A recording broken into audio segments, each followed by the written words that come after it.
All Jammu and Kashmir Patwar Association was sitting on a 3-day token strike to intensifying their demand for the resolution of long-pending issues concerning revenue officials across the Union Territory.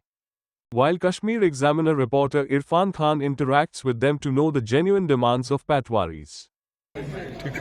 आपको हम जानियाब करना चाहते हैं कि आज 3 दिन token strike का हमारा तीसरा दिन है।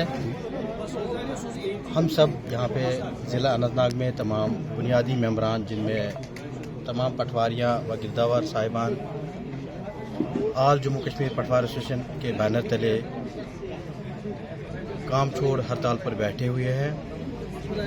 हमारे मुतालबात गवर्नमेंट से यही है कि हम जो मुतबरक रेवेन्यू रिकॉर्ड है उसको ट्रांसपेरेंट और एफिशिएंट बनाना चाहते हैं। एक सवाल है, ये कैसे बनेगा? ये तभी मुमकिन है जब एक बुनियादी मेंबर के शोल्डर के अंडर या उसके हाथ में लिमिटेड काम हो। हम चाहते हैं कि हर गांव में एक बुनियादी मेंबर तैनात हो, यानी कि एक पटवारी। उससे बहुत सारी सहूलियात हमको भी है और हमसे ज़्यादा कॉमन पब्लिक को है। कॉमन पब्लिक के बहुत सारी ग्रीवेंसेस हैं, बेशक जायज़ ग्रीवेंसेस हैं कि हमें बुनियादी मेंबर यानी कि पटवारी फील्ड में कहीं पे मौजूद ही नहीं है या उनका काम टाइम बाउंड मैनर में नहीं हो रहा है। उसका बुनियादी वजह यह है कि पटवारी जो है उसके अंडर, उसके जुरिडिक्शन में बहुत सारे गांव, बहुत सारी आबादी पर मुश्तमिल गांव, वो जो उनके साथ इंसाफ नहीं कर पा रहा है। इसलिए हम गवर्नमेंट वक्त से मुतालबा करते हैं कि एक गांव के लिए एक पटवारी तैनात किया जाए। उससे दोनों चीज़ें पॉसिबल बनेंगे, लोगों को भी सहूलियात फराहम होंगे और हम पे भी काम का दबाव नहीं होगा। अगरचे मैं आपको, मेरे पास डाटा मौजूद है, आप भी बिलीव नहीं करोगे कि 1950 में जो पटवार हलकाज यहाँ पे मौजूद या थे, वही पटवार हलकाज आज भी वही पटवार हलकाज है। तब अगर जे.एंड.के तब रियासत थी, तब अगर जम्मू एंड कश्मीर इंक्लूडिंग लद्दाख, तब अगर इसकी पॉपुलेशन 3 मिलियन थी, तो आज 3 मिलियन से 20 मिलियन बन चुकी है।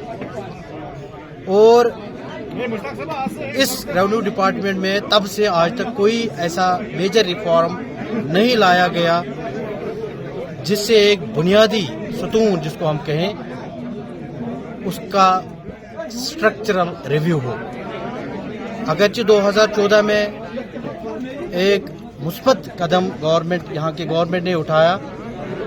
2014 में एडमिनिस्ट्रेटिव यूनिट्स बने, जिसमें सब डिविजनल लेवल के यूनिट्स नए बने या तहसील लेवल या नयाबत लेवल, मगर बुनियादी जो अरकान, जो काम करने वाले बंदे ग्राउंड में मौजूद रहते हैं, उनका स्ट्रक्चरल रिव्यू नहीं किया गया। और उसका खमियाजा यही है कि एक पटवारी के पोर्टल पे एक दिन में 30-40 एप्लीकेशंस आती हैं, बेशुमार एप्लीकेशंस। तो वो तमाम उन एप्लीकेशंस पर इंसाफ नहीं कर पाता है। दूसरी जो हमारी डिमांड है, हम सब जो यहाँ पे तमाम बुनियादी मेंबरान, पटवारी साहिबान, we are all skillful persons. हम, अगरचे मैं आपको कहूँ, हम बेशुमार ऐसे पोर्टल्स या सॉफ्टवेयर्स पे काम करते हैं जो कि एक आम फर्द नहीं कर सकता। अगर मैं बात करूँ डिपार्टमेंट्स की, हर डिपार्टमेंट के साथ हमारा इनडायरेक्टली या डायरेक्टली ताल्लुक रहता है। چاہے وہ اریگیشن ڈپارٹمنٹ ہو، اس میں ہم اریگیشن سینسس کرتے ہیں، یا کہیں پہ بھی کوئی انکروچمنٹ ہوتی ہے. اگر ایگریکلچر ڈپارٹمنٹ کی بات کروں، اس میں ایگریکلچر سینسس یا پی ایم کسان یا پی ڈبلیو ڈی ڈپارٹمنٹ، یہ میں میجر ڈپارٹمنٹ کی بات کرتا ہوں. اگر کہیں پہ روڈ بنانا ہو تو اس میں بھی ہمارا بنیادی جو کارکن پٹواری ہے اس کا اہم اور کلیدی رول ہوتا ہے. انہی چیزوں پر ہم گورنمنٹ سے ہماری یہ مانگ ہے کہ we are all skillful person, technical person, we are doing technical job, تو ہمیں ٹیکنیکل گریڈ فراہم کرایا جائے. یہ ہماری ڈیمانڈ سے مطمئن وہ ہمارے جو جائز مطالبات جو ہم نے گورنمنٹ کے سامنے بر وقت یا اس سے پہلے بھی رکھ چکے ہیں، وہ ہمارے یہ جو مطالبات ہیں 3 دنوں میں ہی حل ہوں گے. اور ہم انشاءاللہ امید رکھتے ہیں ابھی بھی کچھ ٹائم بچا ہے کہ ہمارے جو مطالبات ہیں وہ حل ہوں گے. اگرچہ نہیں ہوئے تو اس کے لیے ہماری مرکزی باڈی ہے، وہ جو فیصلہ لے گی وہ آپ کے ساتھ شیئر کیا جائے گا. شکریہ.